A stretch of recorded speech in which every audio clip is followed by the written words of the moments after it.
Right, some big breaking news for you now from the United States. The State Department announced Tuesday, it was barring 5 Europeans, Tuesday being today, of course, it announced 5 Europeans it accused of leading efforts to pressure US tech firms to censor or suppress American viewpoints.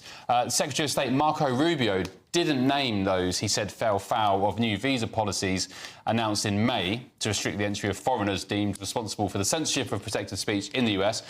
He identified them only as radical activists and who weaponise non-governmental organisations. Long story short, the US has banned 5 people for not complying with their vision of America. And we've got some breaking news now. The names are here. Where are they? They include the likes of... so, first of all, they were identified by Sarah Rogers, who is the US Under-Secretary of State for Public Diplomacy, in a series of posts on social media. They include the former European Union Commissioner and leaders of organisations that address so-called digital hate. So the 5 named are Imran Ahmed, who is the Chief Executive of the Centre for Countering Digital Hate, Josephine Ballon and Anna-Lena von Holdenberg, who are the leaders of Hate Aid. A German organisation is Hate Aid.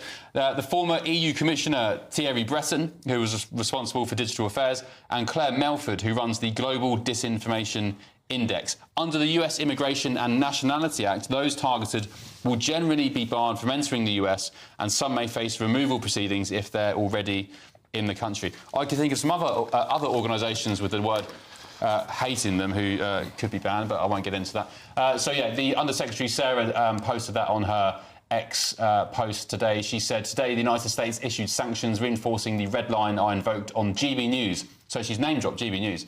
The red line she invoked on GB News, namely extraterritorial censorship of Americans. Today's sanctions target the censorship NGO ecosystem. Here's what Sarah Rogers originally told GB News some weeks ago.